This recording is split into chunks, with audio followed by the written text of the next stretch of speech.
Hey guys, it's Kelly Langston. A couple weeks ago, I think actually just about a week ago, I asked the question on my Facebook page for Autism's Hidden Blessings, asking if anybody wanted me to share a story, a Bible story, that really spoke to me when I thought about autism. I've been asking myself when I discovered the story, does God really care about autism? And what I found just really shook me up, and it was something that I really wanted to share with you. Now, let me set this up so you'll know kind of how I came upon it.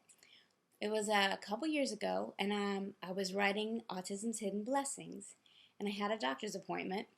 And while I was there, the doctor asked me what I did for a living, and I told him, well, I'm writing a book. I really didn't feel like going into it, but I should have expected that his next question would be, so what is your book about? And so I told him it's a faith-based book about autism, sharing scriptural promises for kids with autism to encourage them. And he looked me right in the face and he said one thing that just floored me. It was something that left me speechless. You know when somebody asks you a question or says something to you and that you're just so stunned that you can think of all these great things to say afterwards, but when they ask you or when they say it to you, you're like, duh, you just don't have anything to say. And this was one of those moments. He looked at me and he said, there's no autism in the Bible. And it just stunned me. It left me speechless. But it really, really got to me because here I was pouring everything I had. I was pouring my heart and my soul into studying Scripture so that it could encourage kids with autism and the families who care and love for those kids. And I just knew that I had this message of God's love for these kids.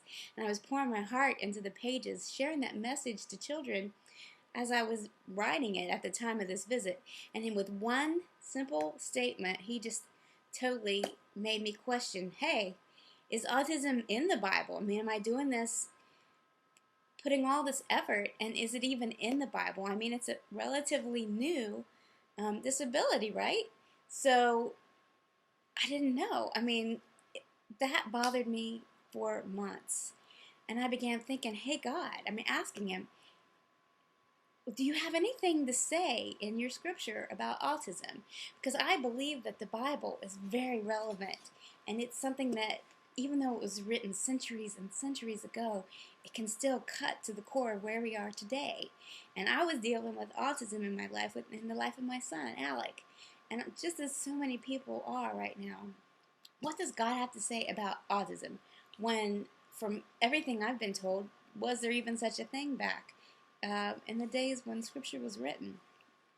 So I was kind of confused. I wanted to know, was autism in the Bible? God, what can I look for here? But I kind of just let that sit as I kept writing.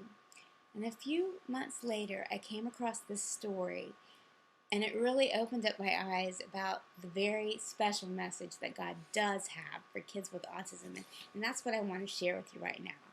And you can find the story in this book, 2 Samuel chapter 9. And I'm going to post on my blog, I'm going to post all the references that I mentioned here that you can look them up for yourself. You don't have to take my word for the meanings of all the words that I'm going to tell you, but you can go and look yourself. And I encourage you to read this chapter, 2 Samuel 9. But let me take you back. It's a story about David, King David, and his friend Jonathan, who was the son of King Saul, who came before King David. But more importantly than that, it's really a story about Jonathan's, I might have got that wrong. Jonathan was the son of King Saul. But it's mostly the story about Jonathan's son, a boy. And when we first meet this boy, his name is Mephibosheth. And what that literally means, it means opponent of the false god Baal. That was the name given to this little boy, the son of Jonathan. Now picture this. This is a little boy given a strong name. He's daddy's little warrior, you know, can you feel that? He's daddy's little warrior. And he's a child of promise. He has a future. He's a royal child. Everything was going right for this little boy. I mean, he had it all going for him, you know what I mean? And so here he is with everything that could possibly be positive in this kid's life. He had it. But something happened that really changed everything for this boy. And let me tell you about it. First, I want to tell you a little bit about Jonathan, this boy's daddy, relationship to King David. Jonathan, the son of the current King Saul, Jonathan and David had a special bond. They had a friendship that was so strong, and it really talks in a lot of the book of Samuel about how close they were. And they actually had a friendship of love. They just really cared a lot about each other. And Jonathan and David made a covenant together. And Jonathan asked David to forever remember his household, to show kindness to his household, even if there was nothing left of him. And the promise was, it's from 1 Samuel chapter 20, states it, and this is Jonathan talking to David. If I continue to live, treat me with the Lord's faithful love. But if I die, don't ever withhold your faithful love from my household, not even when the Lord cuts off every one of David's enemies from the face of the earth. Now, Jonathan believed that David would one day be king, as was promised to him. But he was asking David for the promise that David would show him love, even if he was gone. So they had that promise. Now I'm going to go back into the story. Back in those days, when one king came out of power for any reason, and a new king took place, there was a new dynasty, it was custom that you would wipe out all the former descendants. You would kill them so that they wouldn't contest the new throne. That was a very common thing to happen during those days. So it was back then when there was a great battle, and both Jonathan and his daddy, King Saul, were slain in battle. So, as the news of the death of Jonathan and King Saul traveled through the towns, it reached the town where this little boy, Mephibosheth, and his nursemaid were living. And the nurse was terrified because she knew that their lives were in danger, because there would be a new king. King David would be coming into power. And she had to get out of there because she knew that very likely that it would be the end of both of them. So in her haste, she picks up this boy and she flees to get out of there as fast as possible. And she was in such a haste that she drops the little boy, and the injury from the fall forever maimed him, and he was handicapped in both of his legs for the rest of his life.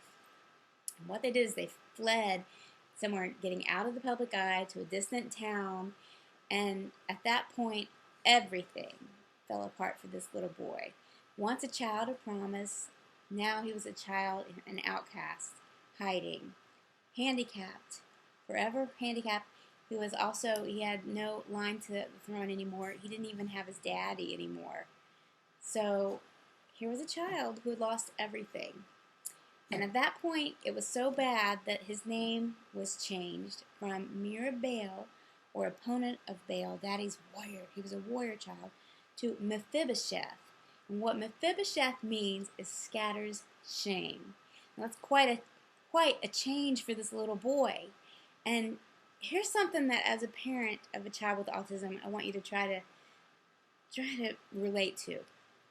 Have you ever felt that your child was dropped by the system that was set up to care for him? I have so felt that way. There are so many cases of insurance that won't cover autism, and educational systems that are overburdened and can't handle so many children being diagnosed with it right now. The finances are overwhelming. And so here's a case of a child in the Bible that was dropped by the system that was designed to care for him. Haven't you felt like that?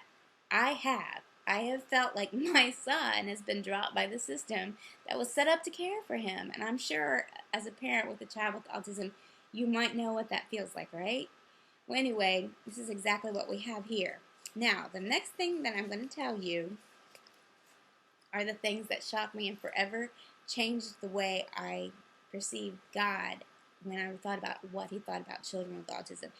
When I read the next verses, I knew beyond a shadow of a doubt that God has a special heart for kids with autism. I want to tell you this, and again, I'm